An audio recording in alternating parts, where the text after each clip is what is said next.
আসসালামু আলাইকুম। ভীষণই হেলদি আটা দিয়ে তৈরি পুরে ঠাসা নারকেল পুরি, যেমন দেখতে সুন্দর তার থেকেও কিন্তু খেতে সুস্বাদু। আর বানানো এত সহজ বন্ধুরা, না দেখলে কিন্তু বুঝতে পারবেন না। ভিডিওতে রয়েছে ছোট ছোট টিপস অ্যান্ড ট্রিক্স, না ফলো করলে কিন্তু একদমই মিস করবেন। তাহলে শুরু করা যাক আজকের রেসিপি। নারকেল পুরির প্রথমে আমি পুরটা রেডি করে নেব, তার জন্য একটা কড়াই বসিয়ে দিয়েছি। এবার এই কড়াই আমি দিয়ে দিলাম 1 কাপ পানি। তারপরে এখানে দিয়ে দেব, এইখানে নিয়েছি সেই একই কাপের 1 কাপ গুঁড়ো দুধ। আপনাদের কাছে যদি গুঁড়ো দুধ না থাকে তাহলে গুঁড়ো দুধ একটু ঘন করে নেবেন, তাহলেই হবে। এর মধ্যে আমি দিয়ে দিলাম, ভালোভাবে মিশিয়ে নেব। দেখুন পাউডার দুধটা ভালোভাবে মেশানো হয়ে গেছে। আমি এবার এই দুধটাকে একটু ঘন করে নেব। দুধটা একটু ঘন হয়ে গেছে, যেহেতু গুঁড়ো দুধ খুব বেশিক্ষণ একটু সময় লাগে না। এইবারে এইখানে আমি দিয়ে দিলাম কুড়ানো নারকেল। এখানে এটা 1 কাপের বেশি হবে, মানে 1.5 কাপ নিয়েছি কুড়ানো নারকেল। সবগুলো দিয়ে দিলাম। সবগুলো নারকেল দেওয়া হয়ে গেছে, ভালোভাবে দুধের সঙ্গে মেশাবো। আর মেশাতে মেশাতে এই সময় আমি দিয়ে দিব চিনি। এইখানে আমি নিয়েছি 2 থেকে 3 চামচ পরিমাণ চিনি দিয়ে মিক্সিতে গুঁড়ো করে নিয়েছি। আপনারা চাইলে গোটা চিনিটাও কিন্তু দিতে পারেন।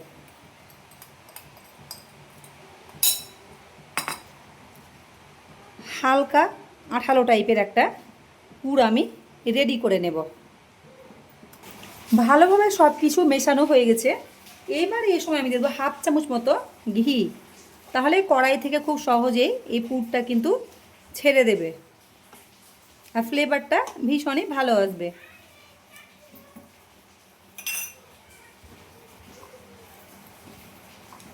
পুরটা প্রায় হয়ে এসেছে। সব শেষে আমি দিয়ে দিলাম একটু করে এলাচের গুঁড়ো। এটা কিন্তু একদম অপশনাল, আপনাদের পছন্দ না হলে কিন্তু দেবেন না। আমাকে ভীষণই ভালো লাগে এলাচের ফ্লেভার, তার জন্য আমি এলাচের ফ্লেভারটা দিলাম, এলাচ গুঁড়োটা দিলাম। আর 1 মিনিট মতো নাড়লেই কিন্তু আমার পুরটা একদম রেডি হয়ে যাবে। আপনারা হয়তো অনেকে ভাবতে পারেন যে 2 চামচ চিনিতে হয়তো মিষ্টি হবে না, কিন্তু মিষ্টি হয়ে গেছে অনেকটাই। যেহেতু আমি এখানে গুঁড়ো দুধ ব্যবহার করেছি, তার জন্য কিন্তু মিষ্টিটা মানে খুব ভালোভাবে কিন্তু হয়ে গেছে। 2 চামচের বেশি একটু দিয়েছিলাম চিনি গুঁড়োটা। এই দেখুন আমার পুরটা একদম রেডি। এই সময় আমি গ্যাসের ফ্লেমটা অফ করে দেবো, কারণ এই পুরটা ঠান্ডা হয়ে কিন্তু আরেকটু ঘন হয়ে যাবে। পুরটা একটা বাটির মধ্যে আমি ঢেলে নিয়েছি। এবার আমি নারকেল পুরির জন্য আটাটা মেখে নেব। তার জন্য এখানে নিয়েছি আমি 2 কাপ পরিমাণ আটা। যতগুলো পুর সেই হিসেবে কিন্তু আটাটা মাখতে হবে। দিয়ে দিলাম অল্প করে লবণ, মানে স্বাদ মতো লবণ। আর এখানে আমি দিয়ে দিলাম 1 চামচ মতো সাদা তিল। এটা অপশনাল, থাকলে দেবেন, না থাকলে না দেবেন। প্রথমে শুকনো লবণ আর তিল দিয়ে আটাটাকে ভালোভাবে একটু মেখে নেব। দিয়ে নর্মাল পানি দিয়ে, মানে রুম টেম্পারেচারে পানি দিয়ে আমি একটা হালকা শক্ত টাইপের ডো রেডি করব। খুব একদম নরম হবে না, যেহেতু এটা আটার ব্যাটার, মানে আটার ডো। এটা খুব নরম করলে কিন্তু বেলতে খুব অসুবিধা হবে। তার জন্য মিডিয়াম, মানে হালকা শক্ত শক্ত টাইপের একটা ডো আমি রেডি করে নিব।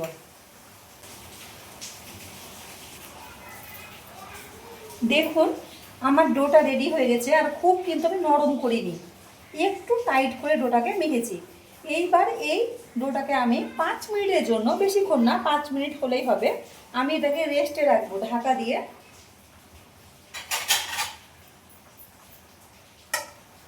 রেখে দিলাম। আমি ফিরে আসছি 5 মিনিট পরে। 5 মিনিট পরে আমি ফিরে এলাম, ঢাকাটাকে তুলে নিলাম।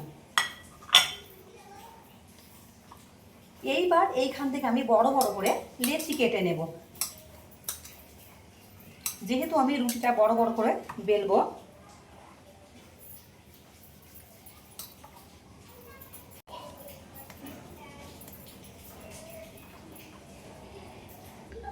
গুলি করে আমার হয়ে গেছে। এবার এক একটা করে আমি বেলে নেব।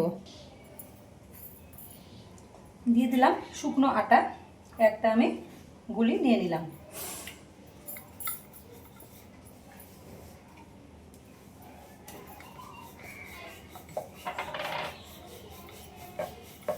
খুব একদম পাতলা করে বেলবো না, একটু কিন্তু মোটা থাকবে। যদি খুব পাতলা করে বেলেন তবে ভাজার পরে কিন্তু মানে পুরিগুলো কড়া হয়ে যাবে, খেতে একদমই কিন্তু ভালো লাগবে না।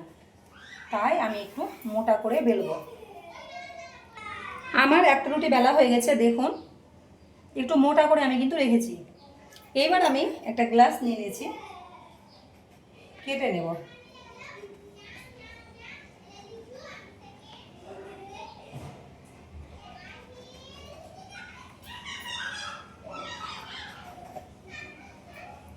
এই যে একই রকমভাবে আমি সবগুলো রেডি করে নেব। এই দেখুন আমার সবগুলো রেডি হয়ে গেছে। এইবার একটা করে নেব আর পুর ভরে নেব।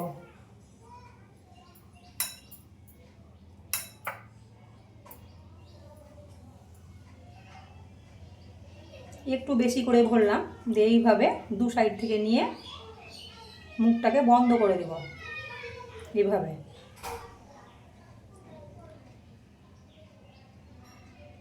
খুবই সহজ, দেখুন একটা আমার রেডি হয়ে গেল। আর একটা আমি দেখাচ্ছি, আবারও একটা নিয়ে নিলাম ছোট রুটিগুলো, আবারও এখানে নিয়ে নিলাম পুর, দিয়ে এই দু সাইড থেকে আমি নেব, এইভাবে চেপে দেব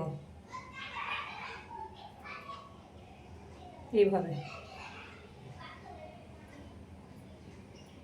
তাহলে কত সহজে রেডি হয়ে গেল আর একটা।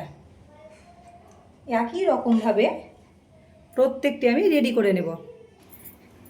এই দেখুন আমার সবগুলো রেডি হয়ে গেছে পুর ভরে। এইবার ভেজে নেওয়ার পালা, এবার ভেজে নেব। এখানে আমি কড়াই বসিয়ে দিয়েছি, কড়াই দিয়ে দিয়েছি সাদা তেল।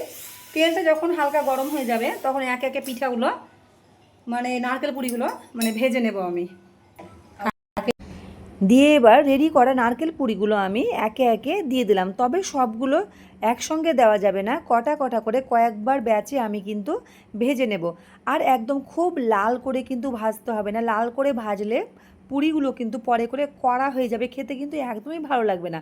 তাই হালকা যখন কালার চলে আসবে তখন আমি এগুলোকে তুলে নেব। আর ফ্লেমটা অবশ্যই কিন্তু লো টু মিডিয়ামে রাখতে হবে।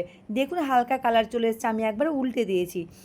এবার এপিট ওপিট উল্টে আমি পুরিগুলোকে তেল ঝরিয়ে ভালোভাবে কিন্তু তুলে নেব। দেখুন কত সুন্দর লাগছে কালারটা দেখতে। এবার আমি তুলে নিলাম, ভীষণই সুন্দর লাগছে দেখতে। একই রকমভাবে আমি বাকি যে পুরিগুলো আছে সেগুলোকে কিন্তু আমি ভেজে নেব। আর বন্ধুরা, ভিডিওটি যদি আজকের একটু আপনাদেরকে ভালো লাগে অবশ্যই আমার চ্যানেলটিকে কিন্তু লাইক কমেন্ট শেয়ার করবে, আমার চ্যানেলটিকে সাবস্ক্রাইব করে নিচের বেল আইকনটি কিন্তু অবশ্যই কিন্তু প্রেস করে দেবেন। তাহলে দেখুন বেশিক্ষণ আর ভাজতে খুব একটা বেশিক্ষণ লাগে না, 3-4 মিনিটের মধ্যে কিন্তু এক একটা ব্যাচ কিন্তু রেডি হয়ে যায়। আর দেখুন কতটা কিন্তু লোভনীয় লাগছে দেখতে। তাহলে আমার সবগুলো পিঠে রেডি হয়ে গেছে, বা পুরি নারকেল পুরি যে যেটাই বলুন আপনারা। আর একদম পুরে ঠাসা, দেখতেই পাচ্ছেন কতটা সুন্দর লাগছে দেখতে।